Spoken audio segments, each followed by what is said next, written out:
Para Friedrich Nietzsche, el primer enfrentamiento con el destino casi nunca es frontal. Es una huida. La negación no se presenta como cobardía evidente, sino como una narrativa cómoda, la idea de que la vida ocurre contra uno y no a través de uno. En este nivel, el individuo aún no se reconoce como fuerza creadora, sino como efecto secundario de factores externos. El destino es visto como una maquinaria injusta que aplasta sin criterio. Y mientras esa idea se mantiene, no existe responsabilidad real, solo explicación. Aquí nace el hábito de culpar, no como acto consciente, sino como reflejo. Se culpa a los padres, al contexto social, al sistema, a la mala suerte, al momento histórico. Todo sirve como causa, excepto uno mismo. Nietzsche vería en esto el germen del espíritu reactivo, aquel que no actúa desde su potencia, sino desde su herida. El individuo no dice «no puedo», dice «no me dejaron». Y esa pequeña diferencia lo condena a la impotencia prolongada. La negación del destino no significa ignorarlo, sino desplazarlo. El peso de la vida se empuja hacia afuera para no cargarlo dentro. Esto genera una ilusión de alivio, pero también una dependencia constante del entorno. Si todo lo que soy depende de lo que me hicieron, entonces mi futuro también depende de lo que otros decidan. En este nivel no hay soberanía interior, solo reacción continua. Cada obstáculo confirma la narrativa. El mundo está en mi contra. Nietzsche entendía que este estado no es accidental, es funcional. La negación protege al ego del golpe más duro, aceptar la propia debilidad. Culpar al mundo evita una confrontación más peligrosa que cualquier fracaso externo, mirarse sin coartadas. Por eso este nivel es tan común y tan persistente. Ofrece identidad sin exigir transformación. Ofrece pertenencia al grupo de los agraviados. Y, sobre todo, ofrece una excusa moral para no cambiar. El problema es que la negación no solo anestesia el dolor, también anestesia la fuerza. Al negar el papel propio en el destino, se niega también la capacidad de modificarlo. El individuo queda atrapado en una queja circular que se refuerza con cada experiencia negativa. No aprende del golpe, lo archiva como prueba de injusticia. No se pregunta qué debe volverse más fuerte, sino quién debería haber sido diferente. Este nivel marca el inicio del resentimiento, uno de los conceptos más centrales en Nietzsche. El resentimiento no es rabia abierta, es memoria venenosa. Es el recuerdo constante de lo que debió ser y no fue, usado como arma contra la realidad. Desde aquí, el destino no se enfrenta, se juzga, y mientras se juzga, se posterga cualquier posibilidad de acción creadora. Pero la negación tiene un límite, no porque el individuo lo decida, sino porque la realidad insiste. El destino no desaparece cuando se lo culpa, se acumula, la presión crece, y llega a un punto en el que la narrativa ya no sostiene el peso de la vida. Ahí ocurre la primera grieta, o se profundiza la negación hasta la autocompasión total, o se da el primer paso hacia otro nivel. Todo lo que vendrá después depende de romper esta parálisis inicial. Mientras el destino sea siempre lo que me hicieron, no habrá enfrentamiento real. Solo cuando el individuo empieza a sospechar que su dolor también es responsabilidad suya, el camino hacia los siguientes niveles se vuelve posible. Después de la negación viene algo que, a primera vista, parece un avance, pero en realidad es solo una mutación del mismo problema. La resignación nace cuando el individuo se cansa de culpar, pero aún no tiene la fuerza para actuar. Ya no grita contra el mundo, ahora baja la cabeza. Dice que entiende cómo funcionan las cosas, que la vida es así, que no todos pueden ganar. Este nivel no es explosivo, es silencioso, y por eso es más peligroso. Para Friedrich Nietzsche, la resignación es una forma refinada de derrota. Aquí el destino ya no es un enemigo injusto, sino una sentencia inamovible. El individuo acepta su lugar, pero no por lucidez, sino por agotamiento. No hay rebelión ni odio abierto, solo una calma triste que se confunde con madurez. Se aprende a soportar, pero no a afirmarse. En este nivel aparece una frase clave: me conformo. No porque la vida sea suficiente, sino porque el miedo a intentar algo distinto es mayor que el dolor de permanecer igual. La resignación enseña a vivir en pequeño, a reducir deseos, a no esperar demasiado, a no exponerse. El individuo cree que así evita el sufrimiento, sin darse cuenta de que está sacrificando su potencia vital. Nietzsche despreciaba profundamente este estado porque lo veía como una traición interna. No hay dramatismo, no hay tragedia heroica, solo una lenta renuncia. El resignado no se siente víctima, pero tampoco se siente autor. Se convierte en un administrador de su propia mediocridad. Organiza su vida para que duela lo menos posible, aunque eso implique no aspirar a nada grande. A diferencia de la negación, aquí ya existe cierta conciencia. El individuo sabe que su vida no es lo que podría ser, pero en lugar de usar esa conciencia como motor, la convierte en justificación. Se dice que la ambición es peligrosa, que el deseo excesivo conduce a la frustración, que aceptar es más sabio que luchar. Estas ideas suenan profundas, pero esconden una renuncia mal digerida. El destino, en este nivel, no se enfrenta ni se rechaza. Se tolera, se aprende a convivir con él como con una enfermedad crónica. Se ajustan expectativas, se domestica el dolor, se construye una rutina que anestesia las preguntas incómodas. El individuo funciona, cumple, sobrevive, pero no se expande, no se transforma, no crea nada que lo trascienda. Aquí aparece un riesgo mayor: confundir resignación con virtud. El resignado suele verse a sí mismo como alguien realista, incluso sabio. Mira con desdén a quienes aún luchan, llamándolos ingenuos o inmaduros. Pero en el fondo, esa postura es defensiva. Sirve para protegerse del miedo al fracaso, al ridículo, al esfuerzo real. Es más fácil desacreditar la lucha que asumir el riesgo de perder. Este nivel es un punto de estancamiento prolongado. No destruye de golpe, erosiona. Año tras año, el individuo se acostumbra a una vida que no eligió del todo. Y cuanto más tiempo pasa, más difícil resulta imaginar otra cosa. El destino se vuelve paisaje, algo que ya no se cuestiona, pero que tampoco se ama. Sin embargo, incluso la resignación tiene una fisura. Llega un momento en que el silencio pesa más que el conflicto, en que la calma se siente vacía, y entonces surge una incomodidad nueva. No el dolor de lo que pasó, sino el dolor de lo que nunca ocurrió. Esa es la señal de que este nivel está agotado. A partir de ahí, solo quedan dos caminos: endurecer la resignación hasta la apatía total o dar el salto hacia la lucha abierta contra el destino. La lucha comienza cuando la resignación se vuelve insoportable. Ya no basta con soportar. Algo dentro exige movimiento. El individuo siente que, si continúa así, se marchita. Este nivel no nace de la claridad, sino de la presión acumulada. Es una reacción violenta contra la quietud anterior. Aquí el destino deja de ser paisaje y vuelve a convertirse en adversario. Por primera vez, hay fricción real. Para Friedrich Nietzsche, este momento es necesario, pero incompleto. La lucha representa el despertar de la voluntad, pero todavía está contaminada por el resentimiento. El individuo no actúa porque ama su camino, sino porque odia su situación. Esa diferencia es crucial. Hay energía, hay decisión, hay coraje, pero aún no hay dominio. En este nivel aparece el esfuerzo consciente. Se rompen hábitos, se toman riesgos, se desafían límites. El individuo deja de justificarse y empieza a exigirse.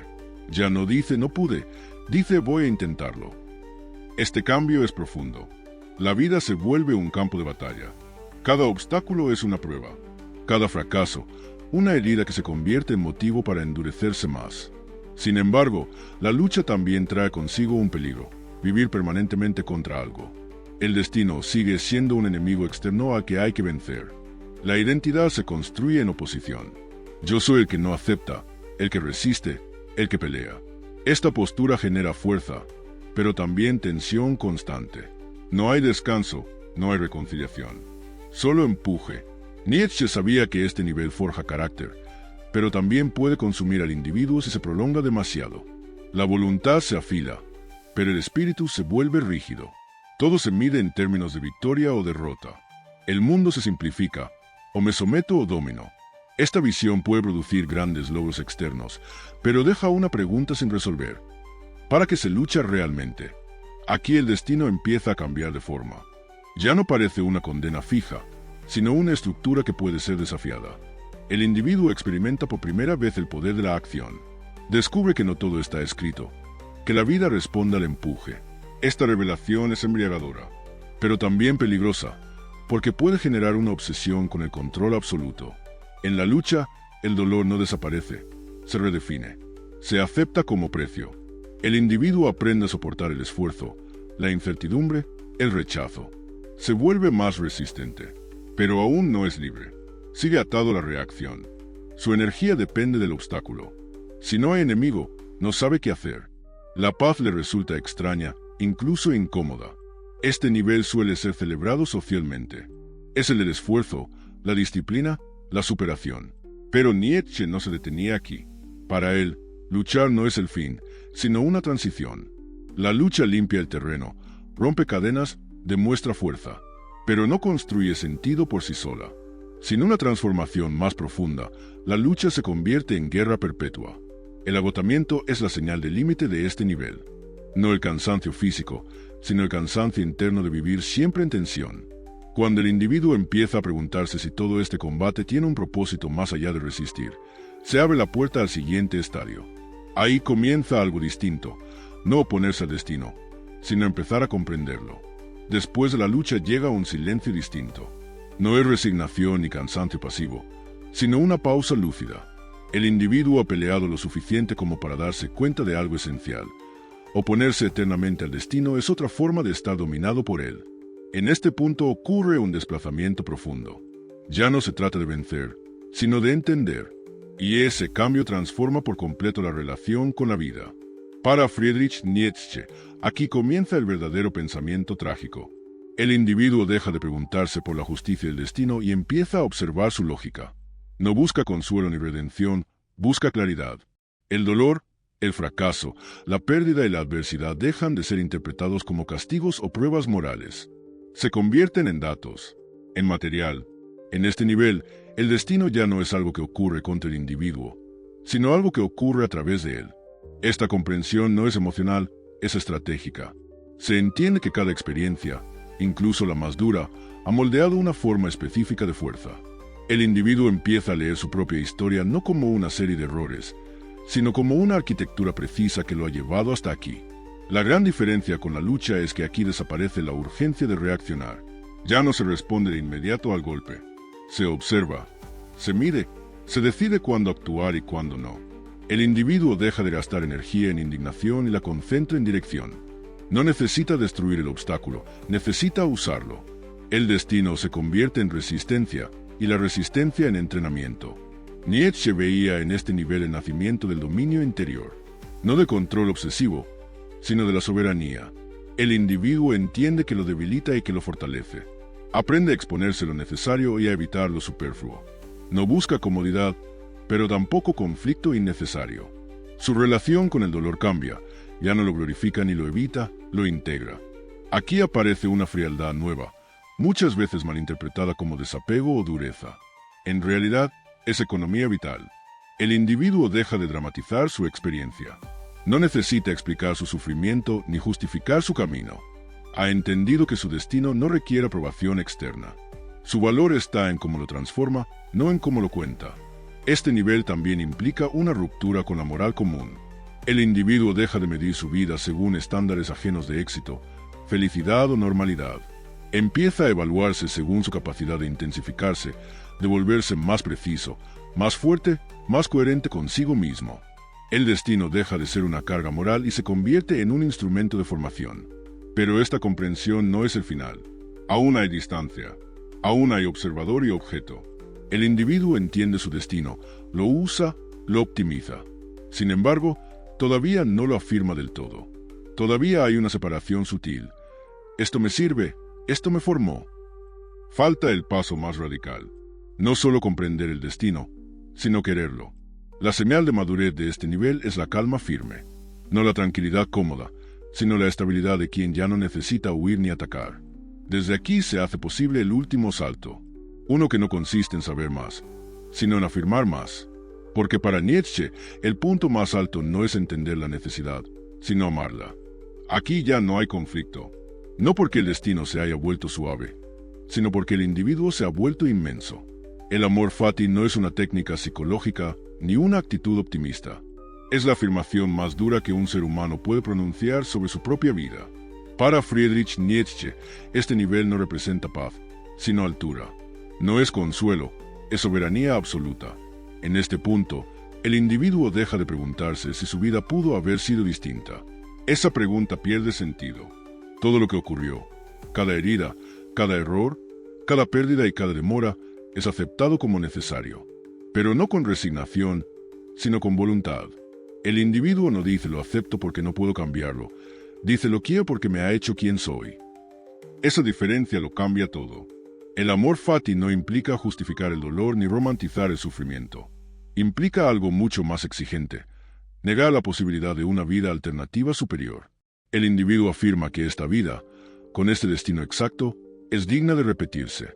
Aquí aparece la idea más radical de Nietzsche, la repetición eterna. Vivir de tal manera que uno pueda decirse a cada instante, incluso al más duro, una y otra vez: este nivel solo es posible después de haber atravesado todos los anteriores. Quien no ha negado, quien no se ha resignado, quien no ha luchado y quien no ha comprendido, no puede amar su destino. El amor fati no nace de la ingenuidad, nace del recorrido completo, de haber visto el fondo y no haber huido, de haber entendido que la grandeza no consiste en evitar el dolor, sino en integrarlo sin que degrade la forma. Aquí el individuo ya no necesita explicarse ni defenderse. No busca redención ni absolución. No espera que el mundo le dé sentido, porque él se lo ha dado a su experiencia. El destino deja de ser algo que ocurrió y se convierte en algo que se afirma activamente en cada decisión presente. No hay nostalgia ni arrepentimiento, porque ambos implican negar una parte de la vida. Este nivel produce una libertad que pocos comprenden. No es libertad de elección infinita, es libertad interior total. El individuo ya no vive esperando condiciones ideales. Actúa desde lo que hay, sin rencor y sin esperanza vacía. No desea una vida más fácil, desea una vida que esté a la altura de su fuerza. Y por eso ya no le teme al destino, porque sabe que puede cargarlo sin romperse. El destino nunca fue el problema. El problema siempre fue el nivel desde el cual se lo miraba. En el amor fati, la pregunta ¿por qué a mí? Desaparece para siempre. Solo queda una afirmación silenciosa: esto soy. Y desde ahí, la vida deja de ser algo que ocurre y se convierte en algo que se crea continuamente, incluso cuando duele. Nietzsche no prometió felicidad, prometió afirmación. No prometió calma, prometió grandeza. Enfrentar el destino no es sobrevivirlo, es merecerlo. Y solo quien llega a querer su destino está, por fin, a la altura de sí mismo.